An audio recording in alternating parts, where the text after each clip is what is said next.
The reading will be taken from Esther, chapter 4, verses 6 through 14. So Hathach went out to Mordecai in the open square of the city in front of the king's gate.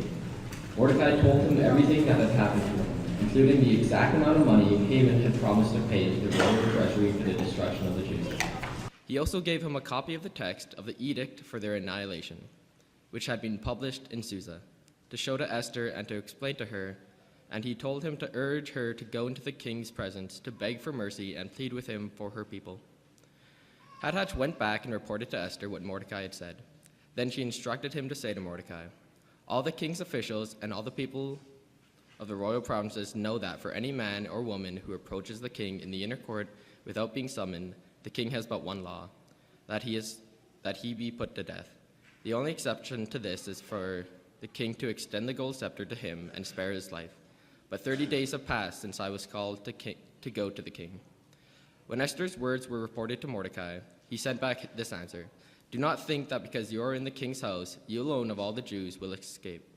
For if you remain silent at this time, relief and deliverance for the Jews will arise from another place, but you and your father's family will perish. And who knows but that you have come to royal position for such a time as this?"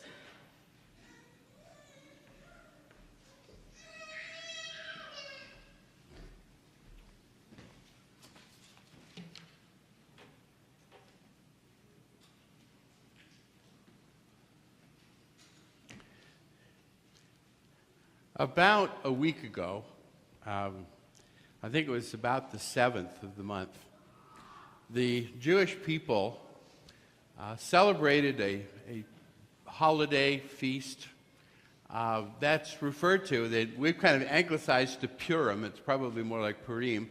That is a very important celebration to them. It's not one of the observances that were originally part of the law, but it's one that's based on the story of Esther. And so what we want to do is we want to talk about this story a little bit this morning, especially focusing on these verses that we just read.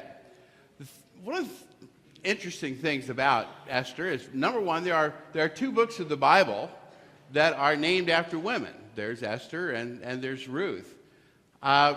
There are no quotations of Esther in the New Testament, which we kind of think is a little different. The theme of the book, or the circumstance of the book, is a time of persecution. They are in captivity. It is carried on from the time of the Babylonians, and the Medo-Persian Empire is taken over. And so with that idea, but what's really interesting, if you can imagine, here's a book of the Bible that doesn't mention God. We're going to talk about that in a minute, but I think it's really kind of an interesting thing, and this is the background for the feast. So what we need to know, because there's, if you look at the whole book, I mean, there's a lot here, but we're going to focus on, okay, so the time of the Medo-Persian captivity. You think about it, the Jews are captives over in the region of Babylon. The Babylonian kingdom has fallen to the Medes and the Persians. And so essentially, you think about it, they are in a sense in a form of slavery, and that they're not in their own land. The main characters of the book, obviously King Xerxes. And the book begins with Xerxes getting mad at his wife Vashti and getting rid of her, then having a beauty contest to find his new wife, and Esther, also referred to as Hadassah in the book, is the winner. She's a young, beautiful Jewish woman, except she doesn't volunteer to him that she's Jewish. There's her cousin, Mordecai. All the translations refer to him as uncle, but if you look at the newer ones, you'll see that they'll refer to him as her cousin. And I guess you want to call it the bad guy, Haman, the Agagite. A couple of interesting things here. Number one, is that there is a suggestion of the possibility that he is descended from the Amalekites. Now, what makes that interesting is you remember back to the time of King Saul where he was told to utterly destroy the Amalekites and he didn't do it? It kind of comes back to haunt you, doesn't it?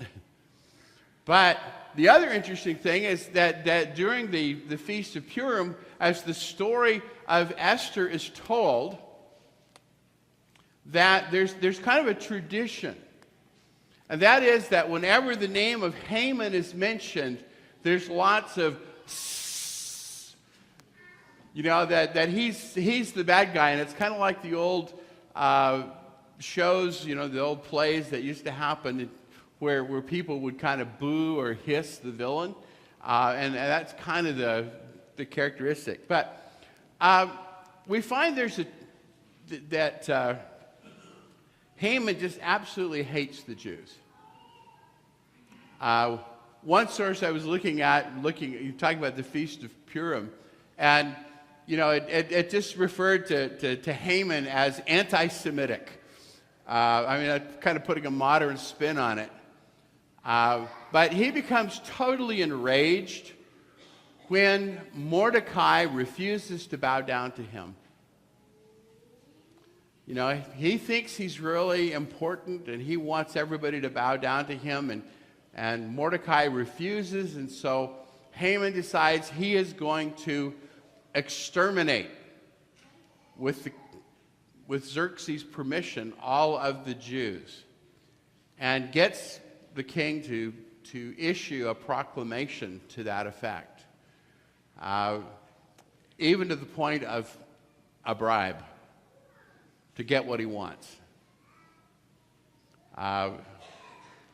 Mordecai gets word of that and sends the message, and we've read this morning the dialogue that occurs through one of the servants, and tries to communicate to Esther the importance and the urgency of that.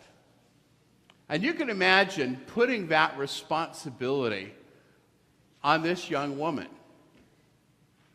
Now, one thing we want to touch on real quickly, whenever I talk about this story, this book, I think it's really interesting. Why isn't God mentioned? You read through it, you don't see the word God, you don't see Lord or reference to the name of God, Yahweh. Well, the reality is he is mentioned. For example, if you consider fasting, praying,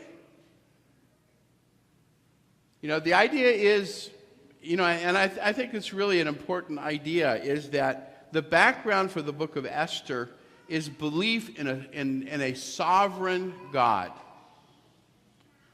who's overseeing all of what's happening. And I think there's some ideas about that, because his providence and deliverance. Notice that Mordecai, in his message back to Esther, says that deliverance will come, if not by you, by somebody else. Mordecai is sure that God is in control. And the fact that he may not mention God by name doesn't mean that his faith and his conviction in God, that God's going to work through somebody to deliver his people from the threat that Haman represents. And sometimes, we feel a little uncomfortable, with things that don't seem to be quite churchy language, if I can use that expression. But, the reality is that as we communicate about different things, that our faith in God and our trust in God and our belief in his sovereignty underlie everything that we talk about, that we think about with him. But notice the message back. When Esther's words were reported to Mordecai, he sent back this answer: "Do not think that because you are in the king's house, you alone of all Jews will escape." There's right there a very interesting thought. Okay, she is not known to be Jewish. Xerxes doesn't know that she's Jewish.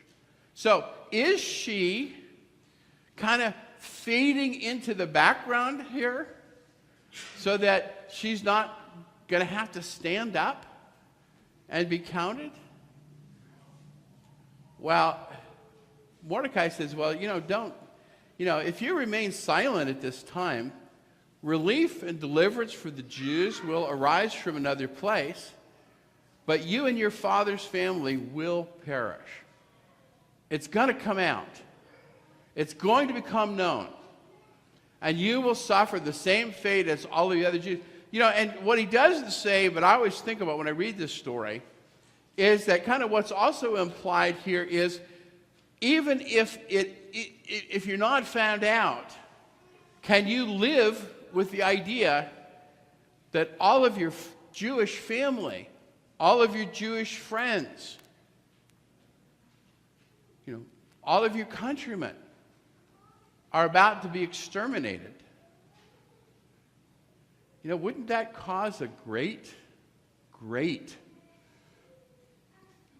pain in her conscience? You're not going to be able to skip out on this one and avoid it. And kind of the point that really I want us to think about is he says to her, who knows but that you have come to a royal position for such a time as this? Now, think about that. Mordecai is implying an act of divine providence in how Esther has become queen. That someone has had a hand. So who knows that all of the events that happen. Now think about, she is part of a nation that has been dispossessed, displaced, and in a sense enslaved. They are in captivity in another part of the world. And that through circumstances that really she did not seek, she has become wife to the king. She didn't marry him because she loved him. She married him because he made her. And can you think about all of the reasons that she might be feeling a little put out? She likely has had to resolve the issues that she might have had by being married to this foreigner. And it's not that being married to a foreigner, but he's an unbeliever. So in that circumstances, that's really hard for her. But this becomes a story that I think we can identify with. Okay, difficult circumstances, we often want things to be perfect and ideal and comfortable and just kind of the way that we think they should be. And we often find in our lives that things are not that way. They're not positive. They're not easy. They're not comfortable. And there's a lot of uncertainty for her.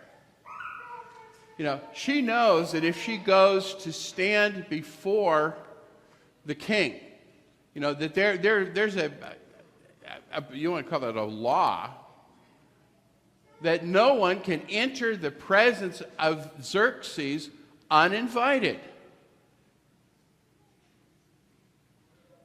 That to do so would mean risking one's life.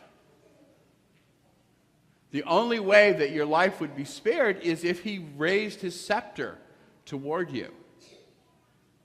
But think about it, if he doesn't raise his scepter, you're dead. It's kind of an interesting thought to think about the danger of approaching a person in that kind of situation. She's his wife. But you notice that she said that he has not told her to come see him for a month, 30 days. And so, doubt, fear. I can't imagine what she must have thought when Mordecai's message came to her.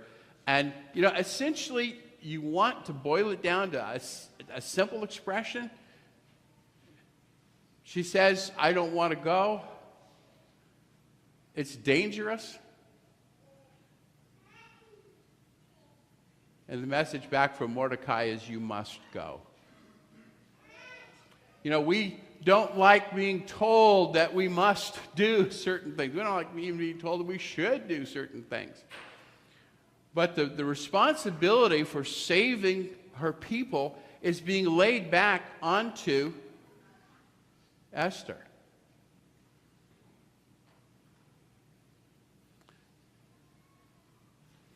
What do you think she would have thought or felt when she heard about the Haman's plot to exterminate all of the Jews?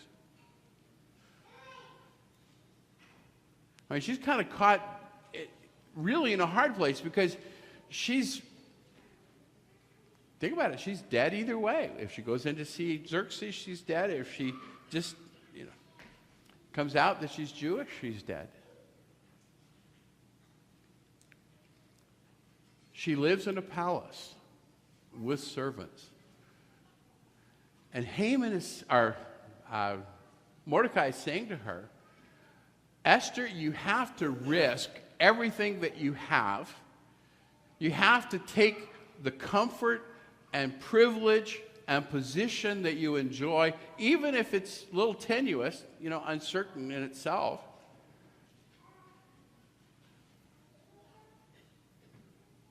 And you have to lay it all on the line. You have to risk it. One of the things that we talk about with faith is that faith means risk. If you think about it, if faith doesn't cause us to take steps that we wouldn't ordinarily take, read through Hebrews 11, the great chapter of faith, and look at all of the people that are mentioned there, and kind of ask yourself as you read through that, how many of those people took a risk because of their faith? And if you think about it, every one of them did. They dared to do something, to move out of their comfort zone because of their faith in God. And so Mordecai's challenge to Esther, be an influence for God and his people.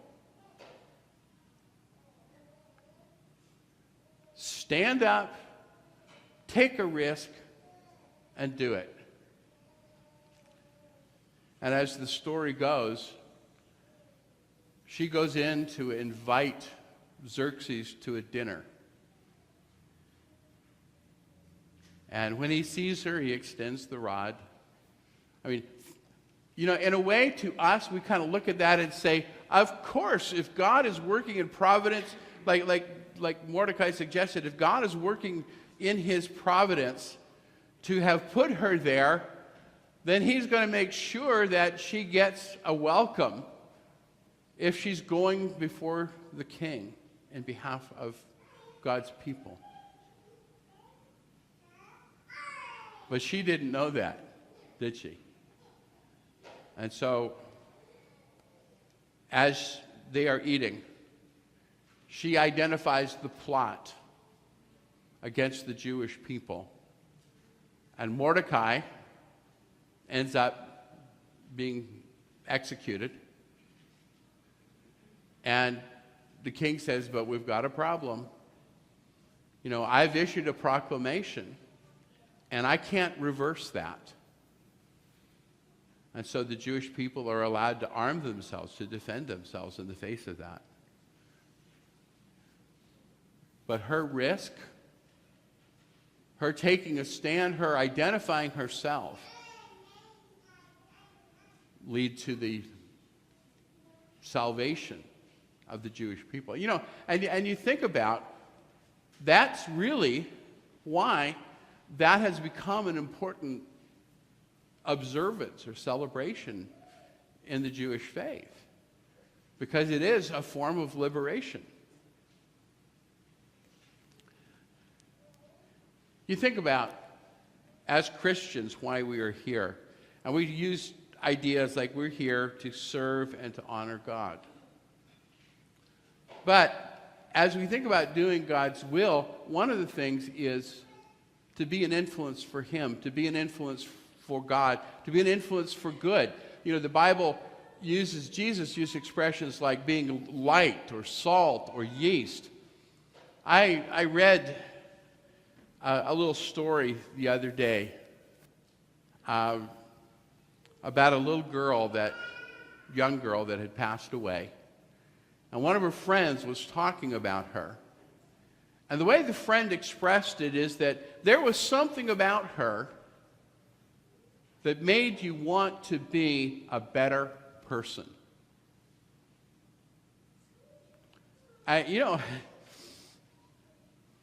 That's the power of influence, isn't it? I don't think it was because she nagged everybody around her. But I think it was probably because she was just such a good person that to be with her made you want to be like her. And that's essentially the idea, and I think that's what Mordecai is reminding Esther about, is that you are God's person. And if God has put you there, then you are there as an influence on Xerxes and all of the rest of the empire and the nation. We can't wait for an ideal. Sometimes we think, well, at a better time. We think about that expression, that sometimes has been used in terms of becoming a Christian. A better season.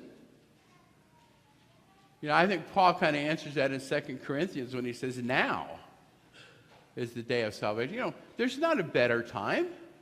Can you think of a better time to do God's will? To be a person of influence, an example, even to become a Christian? I mean, that's really the whole idea, isn't it? Faith is following and acting even in difficult times. Many people are in workplaces that are very challenging and difficult and frustrating.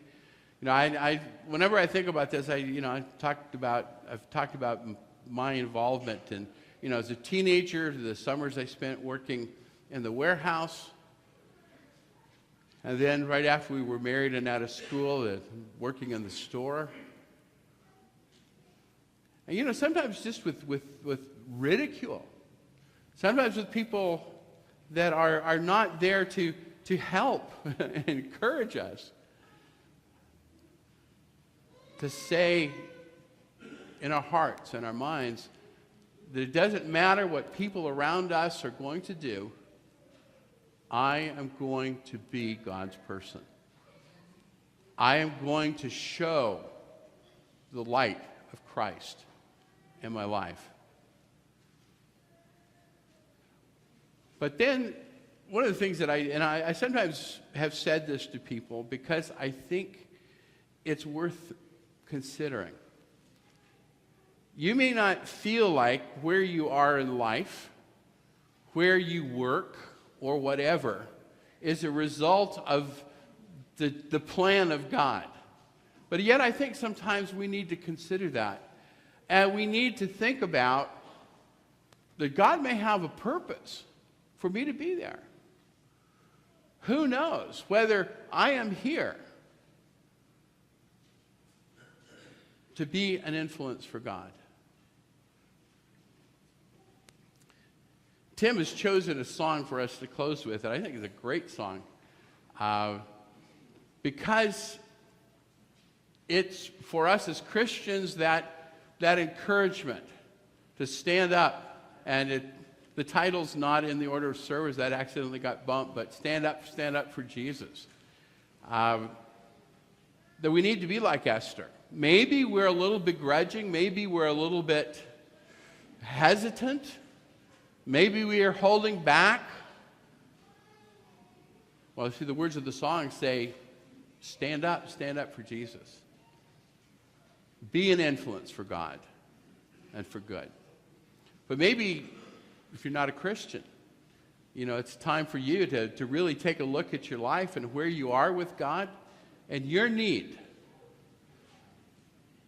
to put your faith and your trust in Jesus Christ, to turn away from your sin and to be buried with him in baptism. And if we can help you to do that, we invite you to come as we stand and as we sing.